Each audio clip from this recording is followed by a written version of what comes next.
June 2021, by Amartya Sen, Illusions of Empire, Amartya Sen on what British rule really did for India. Part 1. It is true that before British rule, India was starting to fall behind other parts of the world, but many of the arguments defending the Raj are based on serious misconceptions about India's past, imperialism and history itself. The British Empire in India was in effect established at the Battle of Plassey on the 23rd of June 1757. The battle was swift, beginning at dawn and ending close to sunset. It was a normal monsoon day, with occasional rain in the mango groves at the town of Plassey, which is between Calcutta, where the British were based, and Murshidabad, the capital of the Kingdom of Bengal. It was in those mango groves that the British forces faced the Nawab Siraj-ud-Dowla's army and convincingly defeated it. British rule ended nearly 200 years later with Jawaharlal Nehru's famous speech on India's tryst with destiny at midnight on the 14th of August 1947. 200 years is a long time. What did the British achieve in India, and what did they fail to accomplish? During my days as a student at a progressive school in West Bengal in the 1940s, these questions came into our discussion constantly. They remain important even today, not least because the British Empire is often invoked in discussions about successful global governance. It has also been invoked to try to persuade the US to acknowledge its role as the preeminent imperial power in the world today, should the United States seek to shed, or to shoulder, the imperial load it has inherited. The historian Neil Ferguson has asked.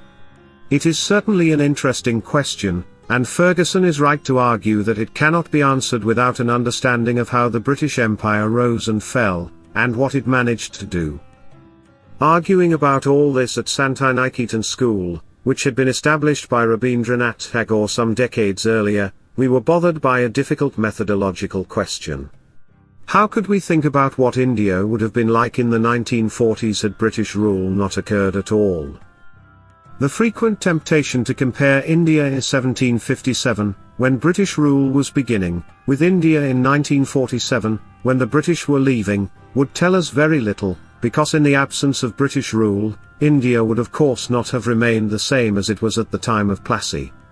The country would not have stood still had the British conquest not occurred. But how do we answer the question about what difference was made by British rule?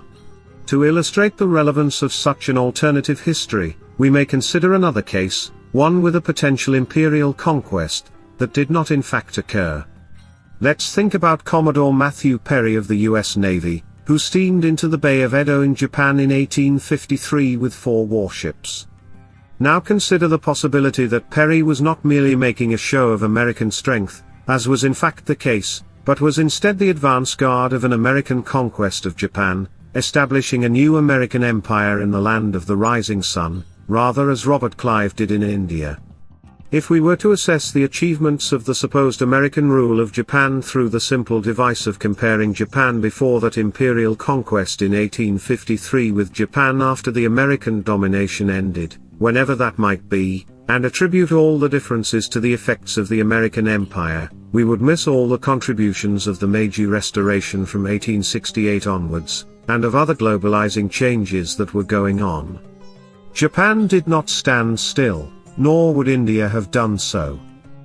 While we can see what actually happened in Japan under Meiji rule, it is extremely hard to guess with any confidence what course the history of the Indian subcontinent would have taken had the British conquest not occurred. Would India have moved, like Japan, towards modernization in an increasingly globalizing world, or would it have remained resistant to change, like Afghanistan, or would it have hastened slowly, like Thailand? These are impossibly difficult questions to answer. And yet, even without real alternative historical scenarios, there are some limited questions that can be answered, which may contribute to an intelligent understanding of the role that British rule played in India. We can ask, what were the challenges that India faced at the time of the British conquest, and what happened in those critical areas during the British rule? Part 2. There was surely a need for major changes in a rather chaotic and institutionally backward India. To recognize the need for change in India in the mid-18th century does not require us to ignore, as many Indian supranationalists fear, the great achievements in India's past, with its extraordinary history of accomplishments in philosophy, mathematics, literature, arts, architecture, music, medicine, linguistics and astronomy. India had also achieved considerable success in building a thriving economy with flourishing trade and commerce well before the colonial period. The economic wealth of India was amply acknowledged by British observers such as Adam Smith. The fact is, nevertheless, that even with those achievements, in the mid-18th century India had in many ways fallen well behind what was being achieved in Europe. The exact nature and significance of this backwardness were frequent subjects of lively debates in the evenings at my school. An insightful essay on India by Karl Marx particularly engaged the attention of some of us.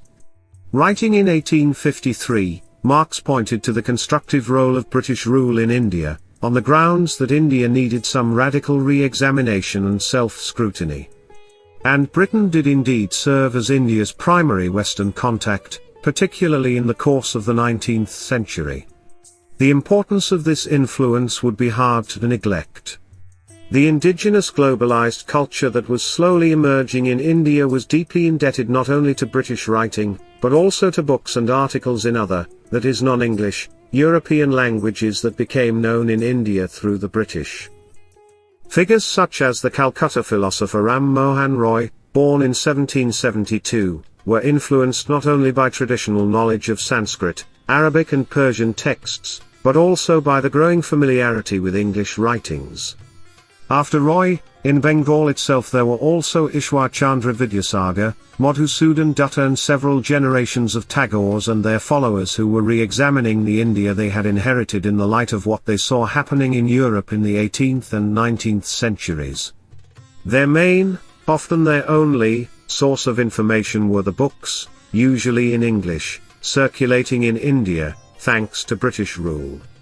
That intellectual influence, covering a wide range of European cultures, survives strongly today, even as the military, political and economic power of the British has declined dramatically.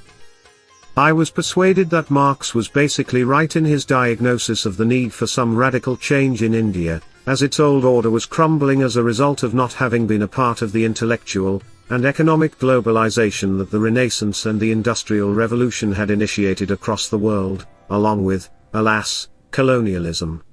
There was arguably, however, a serious flaw in Marx's thesis, in particular in his implicit presumption that the British conquest was the only window on the modern world that could have opened for India.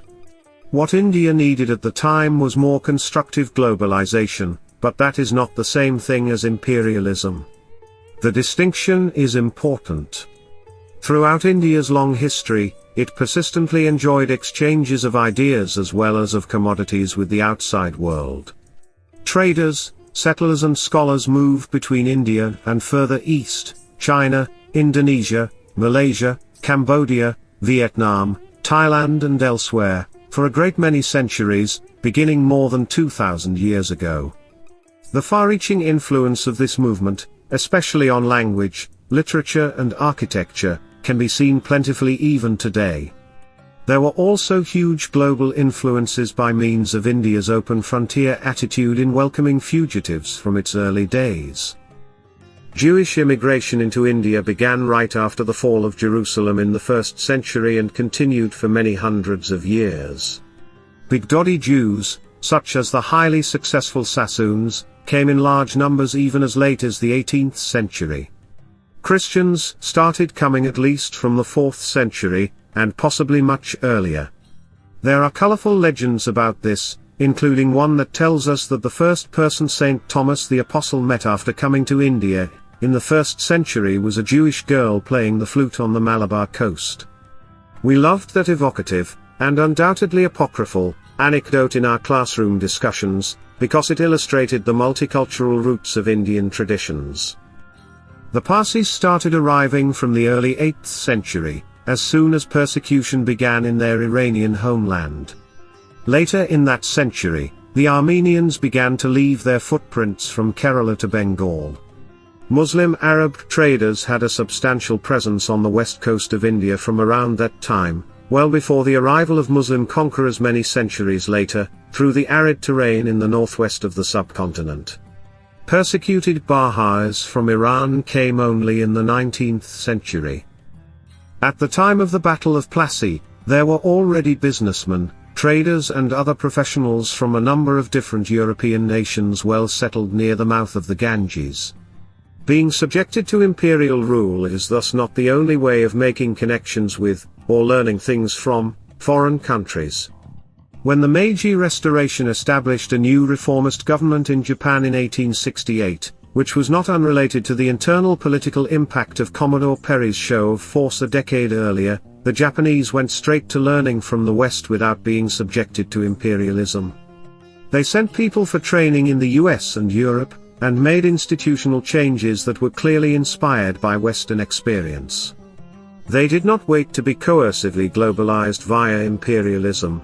Part 3. One of the achievements to which British imperial theorists tended to give a good deal of emphasis was the role of the British in producing a united India. In this analysis, India was a collection of fragmented kingdoms until British rule made a country out of these diverse regimes. It was argued that India was previously not one country at all, but a thoroughly divided land mass. It was the British Empire, so the claim goes, that welded India into a nation. Winston Churchill even remarked that before the British came, there was no Indian nation. India is a geographical term. It is no more a united nation than the equator, he once said. If this is true, the empire clearly made an indirect contribution to the modernization of India through its unifying role. However, is the grand claim about the big role of the Raj in bringing about a united India correct? Certainly, when Clive's East India Company defeated the Nawab of Bengal in 1757, there was no single power ruling over all of India. Yet it is a great leap from the proximate story of Britain imposing a single united regime on India to the huge claim that only the British could have created a united India out of a set of disparate states. That way of looking at Indian history would go firmly against the reality of the large domestic empires that had characterized India throughout the millennia.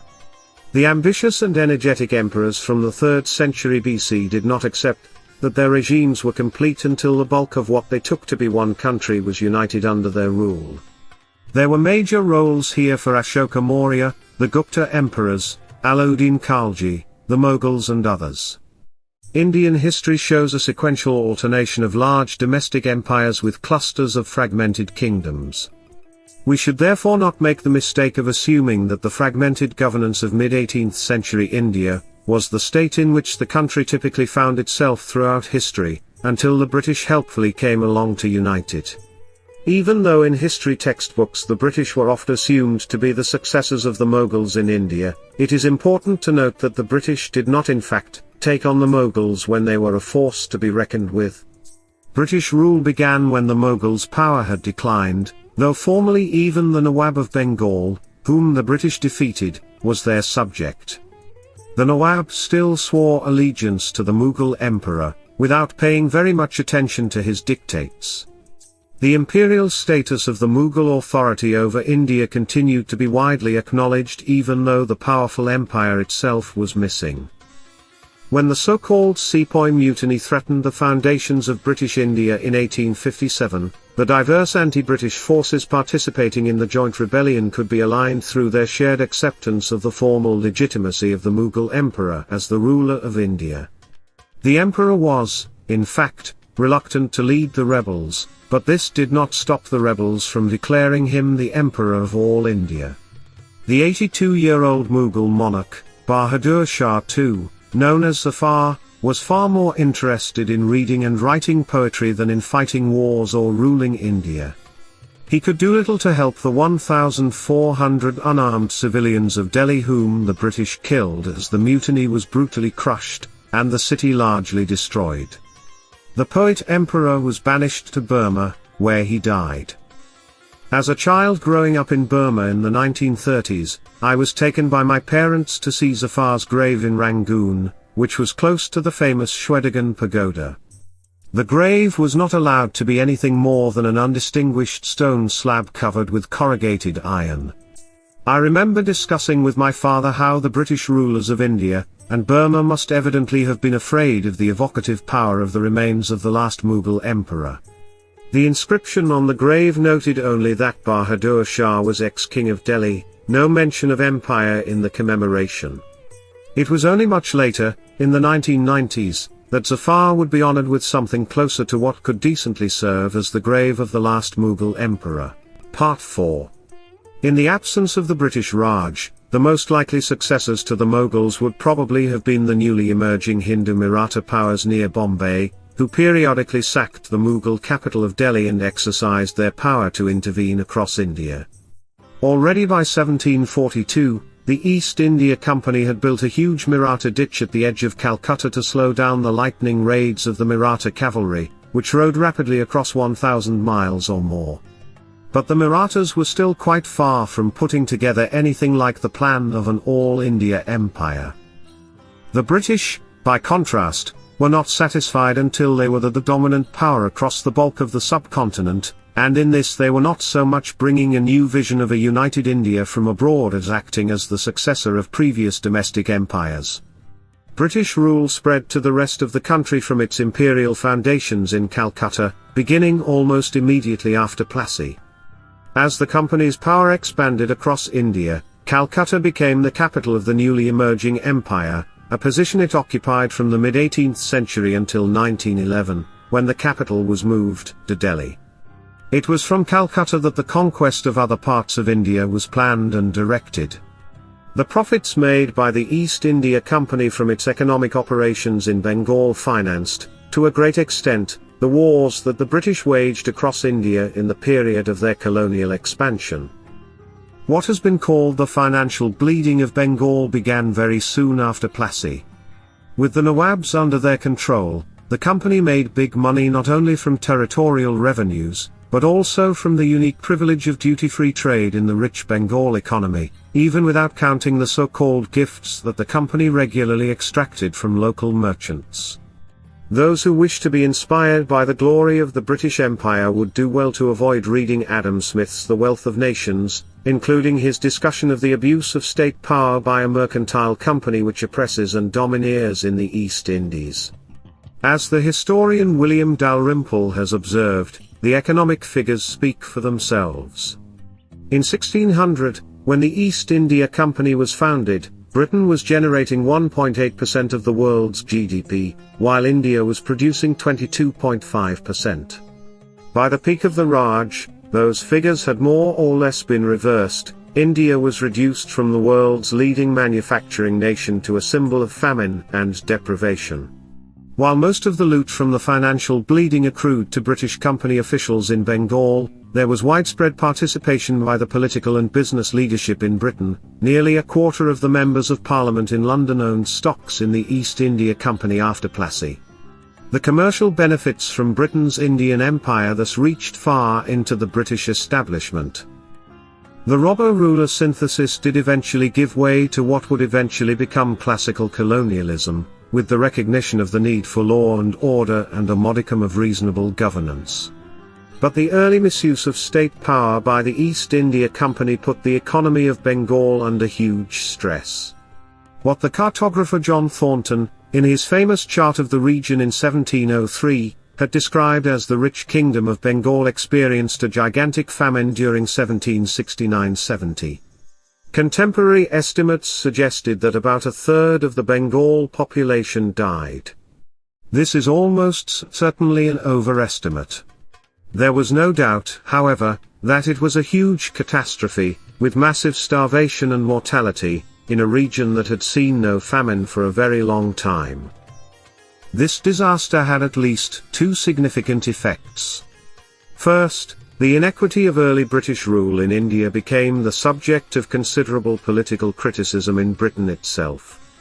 By the time Adam Smith roundly declared in The Wealth of Nations that the East India Company was altogether unfit to govern its territorial possessions, there were many British figures, such as Edmund Burke, making similar critiques. Second, the economic decline of Bengal did eventually ruin the company's business as well, hurting British investors themselves, and giving the powers in London reason to change their business in India into more of a regular state-run operation. By the late 18th century, the period of so-called post-Plassey plunder, with which British rule in India began, was giving way to the sort of colonial subjugation that would soon become the imperial standard, and with which the subcontinent would become more and more familiar in the following century and a half. Part 5. How successful was this long phase of classical imperialism in British India, which lasted from the late 18th century until independence in 1947? The British claimed a huge set of achievements, including democracy, the rule of law, railways, the joint stock company and cricket, but the gap between theory and practice, with the exception of cricket, remained wide throughout the history of imperial relations between the two countries. Putting the tally together in the years of pre-independence assessment, it was easy to see how far short the achievements were compared with the rhetoric of accomplishment. Indeed, Rudyard Kipling caught the self-congratulatory note of the British imperial administrator admirably well in his famous poem on imperialism. Take up the white man's burden. The savage wars of peace. Fill full the mouth of famine. And bid the sickness cease. Alas, neither the stopping of famines nor the remedying of ill health was part of the high-performance achievements of British rule in India. Nothing could lead us away from the fact that life expectancy at birth in India, as the empire ended, was abysmally low, 32 years, at most. The abstemiousness of colonial rule in neglecting basic education reflects the view taken by the dominant administrators of the needs of the subject nation. There was a huge asymmetry between the ruler and the ruled.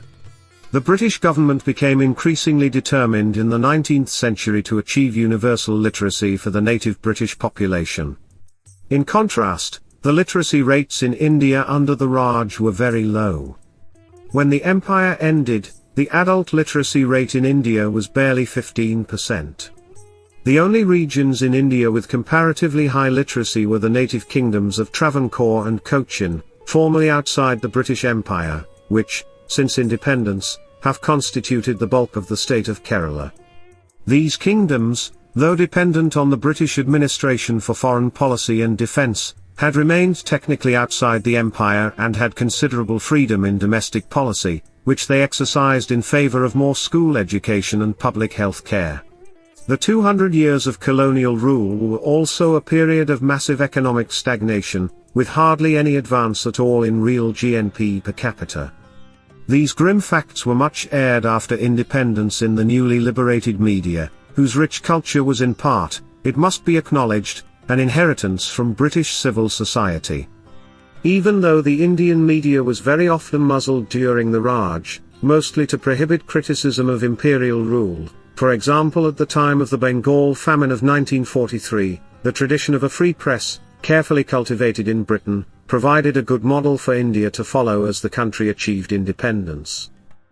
Indeed, India received many constructive things from Britain that did not, could not, come into their own until after independence. Literature in the Indian languages took some inspiration and borrowed genres from English literature, including the flourishing tradition of writing in English. Under the Raj, there were restrictions on what could be published and propagated, even some of Tagore's books were banned. These days the government of India has no such need, but alas, for altogether different reasons of domestic politics, the restrictions are sometimes no less intrusive than during the colonial rule. Nothing is perhaps as important in this respect as the functioning of a multi-party democracy and a free press. But often enough these were not gifts that could be exercised under the British administration during imperial days. They became realizable only when the British left. They were the fruits of learning from Britain's own experience, which India could use freely only after the period of empire had ended. Imperial rule tends to require some degree of tyranny. Asymmetrical power is not usually associated with a free press or with a vote-counting democracy, since neither of them is compatible with the need to keep colonial subjects in check. Part 6. A similar skepticism is appropriate about the British claim that they had eliminated famine in dependent territories such as India. British governance of India began with the famine of 1769-70, and there were regular famines in India throughout the duration of British rule. The Raj also ended with the terrible famine of 1943. In contrast, there has been no famine in India since independence in 1947. The irony again is that the institutions that ended famines in independent India, democracy and an independent media, came directly from Britain. The connection between these institutions and famine prevention is simple to understand. Famines are easy to prevent, since the distribution of a comparatively small amount of free food, or the offering of some public employment at comparatively modest wages, which gives the beneficiaries the ability to buy food, allows those threatened by famine the ability to escape extreme hunger. So any government should be able to stop a threatening famine, large or small, and it is very much in the interest of a government in a functioning democracy, facing a free press, to do so. A free press makes the facts of a developing famine known to all, and a democratic vote makes it hard to win elections during, or after, a famine, hence giving a government the additional incentive to tackle the issue without delay. India did not have this freedom from famine for as long as its people were without their democratic rights, even though it was being ruled by the foremost democracy in the world, with a famously free press in the metropolis, but not in the colonies. These freedom-oriented institutions were for the rulers but not for the imperial subjects.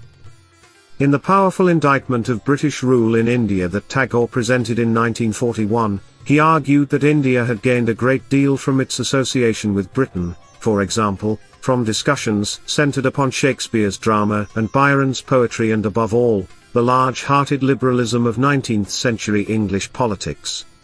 The tragedy, he said, came from the fact that what was truly best in their own civilization, the upholding of dignity of human relationships, has no place in the British administration of this country. Indeed, the British could not have allowed Indian subjects to avail themselves of these freedoms without threatening the empire itself. The distinction between the role of Britain and that of British imperialism could not have been clearer. As the Union Jack was being lowered across India, it was a distinction of which we were profoundly aware. The end.